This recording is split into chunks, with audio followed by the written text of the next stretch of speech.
আগুন লেগেছে আটা চালে, আগুন জ্বলে তেলে, পেঁয়াজ রসুন 4 গুণ হয়েছে, আগুন ধরেছে গড়ে। বাজার পরিস্থিতি জানাতে ময়মনসিংহ থেকে যুক্ত হচ্ছেন সহকর্মী বাবুল হোসেন এবং লক্ষ্মীপুর থেকে আতাউর রহমান মনির। প্রথমে যাচ্ছি ময়মনসিংহে। বাবুল, বাজেট ঘোষণার পর ময়মনসিংহের নিত্যপণ্যের বাজারে কোনো প্রভাব পড়েছে কিনা এবং ক্রেতা বিক্রেতারা এ নিয়ে কি বলছেন জানাবেন। ক্রেতা বিক্রেতাদের সঙ্গে কথা বলেছি, তারা যেটি বলছেন যে বাজেটের বিষয়ে আসলে এখনও বাজারে কোনো প্রভাব পড়েনি। অর্থাৎ এখানে স্থানীয় বাজারে নিত্যপণ্য থেকে শুরু করে অন্যান্য পণ্য সামগ্রী আগের দামেই বিক্রি হচ্ছে। আমি রয়েছি নগরীর মেছুয়া বাজারে।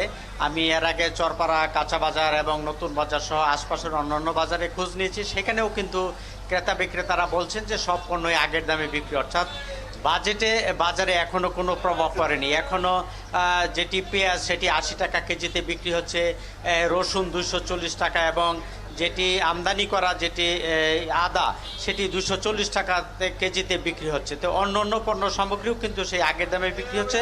যদিও তামাক পণ্যের দাম বাজেটে বাড়ার সাথে সাথে সে দাম বেড়েছে, কিন্তু যেগুলোর দাম কমার কথা নিত্যপণ্য সেইগুলোর দাম কিন্তু এখনও কমেনি এবং কমারও কোনো লক্ষণ নয়। এবং বাজারে কিন্তু যে মনিটরিং ব্যবস্থার যে দাবি উঠেছে যে একটি বাজেট ঘোষণার পর বাজারে একটি মনিটরিং স্থানীয় প্রশাসনের থাকার দরকার, সেটি কিন্তু আমরা দেখছি না এবং সেই কারণেই কিন্তু নিত্যপণ্য অন্যান্য পণ্য সেই আগের দামে বিক্রি হচ্ছে। তো আমরা এখানে কয়েকজন ক্রেতা বিক্রেতা রয়েছেন, আমরা একটু তাদের কাছে জানবো যে এই যে বাজেট ঘোষণা হয়েছে যে এর প্রভাব বাজারে আপনারা পড়তে দেখছেন কিনা। হ্যাঁ, এটা তো বাজারে যেসব জিনিসের দাম কমার কথা, দাম তো এখনো কমে নাই। যেরকম আলু আজকে 10 টাকা পাল্লাতে পারছে, পেঁয়াজ 80 টাকা কেজি বিক্রি হইতেছে। তারপরে আপনার সিগারেট, আজকে সিগারেটের দাম বাড়ছে, তামাক এটির দাম বাড়ছে, এগুলি সব জিনিসের দাম বাড়তি, বাজারের আগেই দাম বাড়াই দিচ্ছে।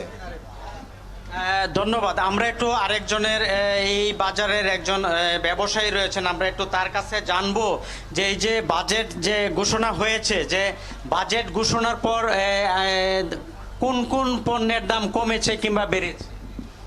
আসলে বাজেটে তো আপনার এটা দোকানদার আগেই বাড়াই দিচ্ছে। এটা এখনো কার্যকলাপ হয়েছে না, যেটা বাড়ছে এটা এখনো মার্কেটে চালু হয় না। এটা আগের স্টকের মাল ছিল, ওরা আগেই বাড়াই দিয়ে বিক্রি করতেছে। কোন কোন পণ্যের দাম বেড়েছে? আলুর দাম বেড়েছে, এই ডিম তার বাজেটে নাই, তারপরে ডিমের দাম আজকে একটু বাড়ছে, আর সবই ঠিক আছে। ধন্যবাদ। আপনি শুনছিলেন কাজরি যেটি আগেই বলেছিলাম, তার মানে এখনো বাজেট ঘোষণার প্রভাব পড়েনি ময়মনসিংহের বাজারে। বাবুল, আপনাকে অনেক ধন্যবাদ যুক্ত থাকার জন্য। আপনি থাকুন আমাদের সাথে। আমরা এবার যেতে চাই লক্ষ্মীপুরে। যুক্ত আছেন সহকর্মী আতাউর রহমান মনির। জানাবেন যে এদের আগে বাজেট ঘোষণা হয়েছে, বাজারে কি এর কোনো প্রভাব পড়েছে কিনা, ক্রেতারা কি বলছেন জানাবেন।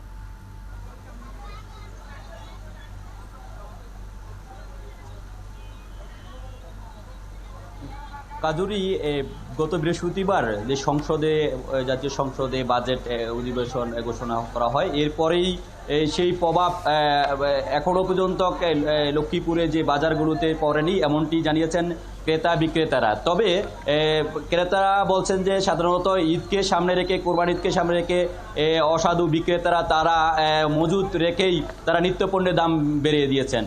তবে আমি আপনাকে দেখাচ্ছি, আমি লক্ষ্মীপুরে এই মুহূর্তে আছি। লক্ষ্মীপুর যে বাজার রয়েছেন, সেই বাজারে এসে যখন কয়েকজন ক্রেতার সাথে কথা বলেছি, বিক্রেতার সাথে কথা বলেছি এবং তাদের সাথে আলাপ করেই অনেকটাই নিশ্চিত হয়েছি যে তারা বলছেন যে এই বাজেট ঘোষণার পরপরই ঈদকে ঘিরে বেড়েছে তাদের নিত্যপণ্যের দাম এবং যে ঈদ অর্থাৎ বলা চলে যে পেঁয়াজ, আটা, আলু এবং কাঁচামরিচ সহ বিভিন্ন সামগ্রীর দাম বেড়েছে।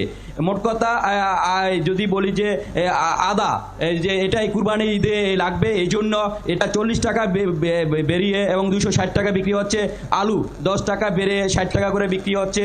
এছাড়াও রসুন 20 টাকা বেড়েছে এবং গোলমরিচ বেড়েছে 10 টাকা থেকে বেড়ে 900 টাকা বিক্রি হচ্ছে এবং এলাচি 20 টাকা বেড়েছে, এভাবে অর্থাৎ ডিমের দামও বেড়েছে।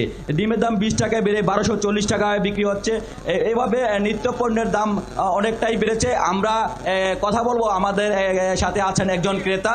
আমরা ক্রেতার থেকে জেনে নেব যে বাজারের এই যে বাজেটে কোনো প্রভাব পড়ছে কিনা, বা বাজেটের প্রভাবে কি কোনো জিনিসপত্রের দাম বাড়ছে, না কুরবানি ঈদকে সামনে রেখেই বাড়ছে, বা বিষয়টি আপনি একজন ক্রেতা হিসেবে কীভাবে দেখছেন?